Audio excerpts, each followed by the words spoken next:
Hello friends, this is Ritesh sir here. आज हम लोग करेंगे थॉमस हुड की poem I remember. Please look at the first stanza. So please remember that in poems we do not call them paragraphs, we call them stanzas. So I remember has been penned by Thomas Hood, one of the more prominent writers and poets in England. This poem is basically about nostalgia. तो ये poem nostalgia यानी पुरानी यादों के बारे में है, where the poet is remembering his childhood and comparing it to his adulthood. There is a suggestion that the poet's childhood was a pleasant one and his adulthood is an unpleasant one. So look at the first stanza. I remember the house where I was born, the little window where the sun came peeping in at morn. Underline morn and write morning. He never came a wink too soon. Underline he and write sun. Sun personified. S-U-N, sun personified. He never came a wink too soon. Underline a wink and write even a bit. Even a bit. Nor brought too long a day. The poet is saying that when he was small, he lived in a house and he remembers that house. He remembers the window from where the sun used to peep in, stream in. So the fact that the sun can peep in or the sun can come, that shows that the sun has been personified. sun को personify किया गया है, जैसे sun कोई जीवित इंसान हो जो सोच सकता है और झांक सकता है. The poet says that the sun never came even a bit too soon, which means जिस टाइम पे सन आता था वो एकदम परफेक्ट टाइम लगता था. It never felt that the sun came early, nor brought too long a day. So the length of the day was also perfect, which means that everything about the childhood's time was perfect. And then the poet says, but now I often wish the night had borne my breath away. So poet says कि अब now his adulthood is like a long dark night and he wants that his night takes his breath away. His night seems to him like a death. So underline the word born, had born, and write carried away. Carried away. Now the poet is unhappy और poet कहता है that I wish that this night ends soon and takes my breath away. Again go to the second stanza. The second stanza once again begins with I remember. So when a line repeats itself we call it poetic refrain. जब एक line बार बार poem में आती है we call it poetic refrain. So give an arrow there beside I remember and right there it is called poetic refrain. It is called poetic R-E-F-R-A-I-N, refrain. In this stanza, the poet talks about the garden and the flowers that he remembers. He also talks about his brother that he remembers. So the poet says, I remember the roses red and white, the violets and the lily cups, those flowers made of light. The poet says that he remembers all those beautiful flowers which were made of light. Underline the word light. Light का यहाँ दो meaning है. One is softness and the other is radiance. So softness and radiance, R-A-D-I-A-N-C-E. Because the flowers are very soft, they are light, which means halke, and they are also very glowing, they can radiate light. Next, the lilacs. Underline lilacs and write name of a tree. So lilac tree. The lilacs where the robin built. Underline robin and write a bird. So the poet talks about the lilac tree where he remembers that the robin bird used to build a nest. And where my brother set the laburnum on his birthday. Underline set and write planted Also underline laburnum and write down name of a tree. So there are two trees mentioned here, lilac tree and laburnum tree. ये question MCQ में भी आ सकती है, that which was the tree or what tree was planted by the poet's brother. So answer will be laburnum tree and not lilac tree. It will be laburnum tree.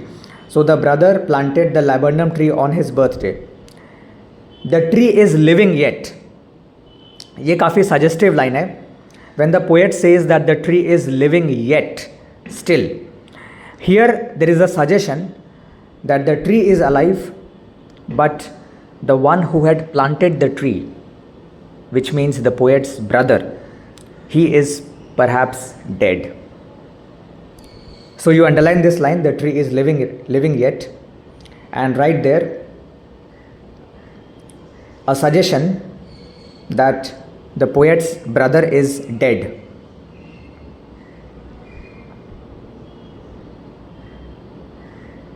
Full stop. It also depicts the permanence of nature and the transience of human life.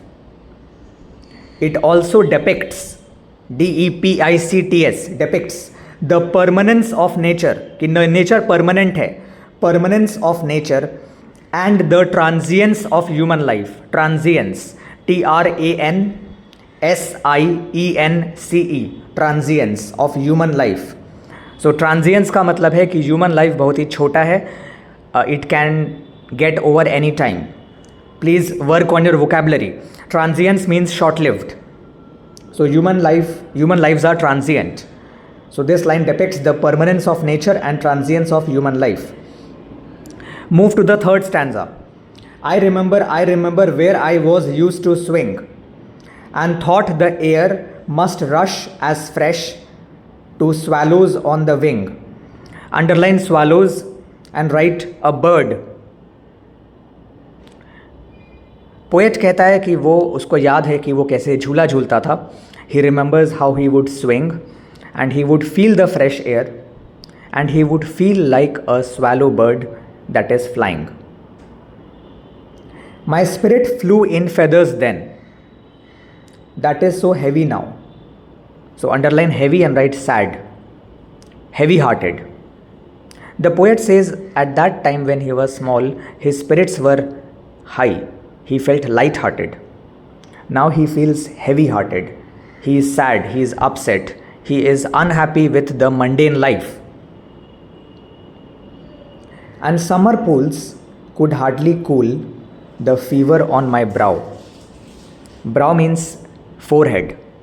FOREHEAD, forehead.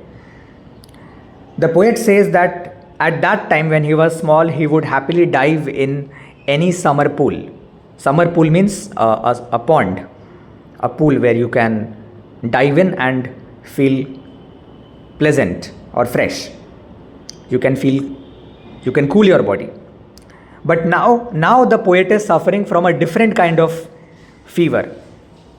Now the poet says that the fever that I am suffering from, it basically stems from the monotony and the challenges of adult life. So this fever is metaphorical. So underline fever and write the poet is mentally or spiritually ill. The poet is mentally or spiritually ill, and no pool can cool it or give him relief anymore. No pool can cool it and give him relief anymore.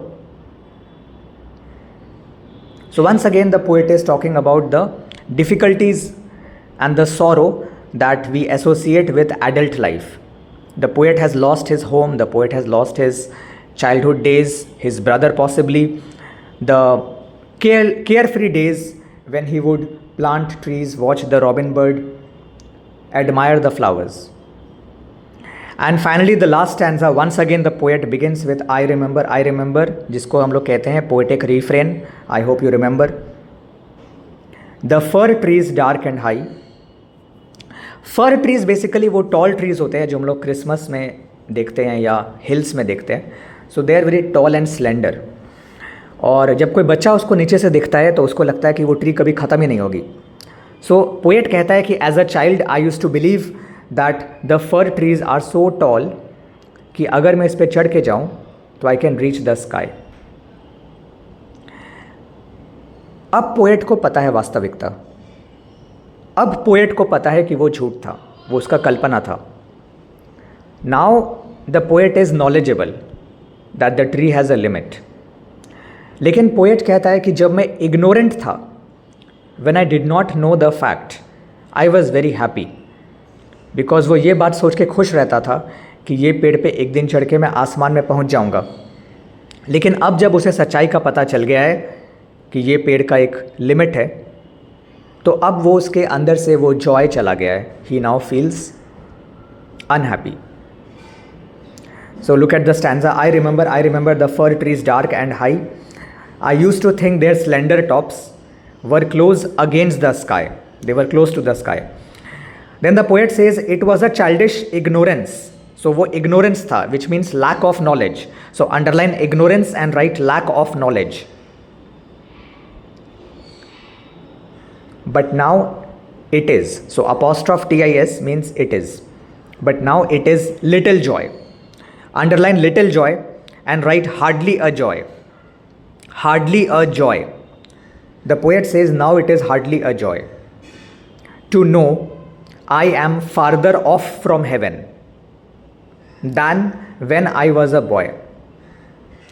Poet says कि अब ये बात जान के मुझे बिल्कुल खुशी नहीं मिलती कि मैं हेवन से काफ़ी दूर हूँ. As a boy I was closer. Now I am farther. So give an arrow beside the last line and write there, the true knowledge has distanced the poet. The true knowledge has distanced, DISTANCED, has distanced the poet from heaven. From heaven. So इस बात का सारांश या summary ये है that when the poet was small, he was a child, he was a boy, he found the entire world beautiful, pleasant, happy. Even though he was far from truth, the poet was happy and carefree and loved, and he was in the middle of nature. But now when the poet has grown up, he has developed distance from nature and from his loved ones. The poet is possibly lonely. He is perhaps burdened by life, by the responsibilities of life. The poet is burdened by the mundaneness of life, by the monotony of life. And the poet can only sigh and say, I remember my happy days. But unfortunately, those days can never come back. Okay? So हम लोग सबको अपनी पुरानी बचपन की यादें मीठी लगती हैं, and the poet is no different. All right friends, this is Ritesh sir signing off. I will see you again.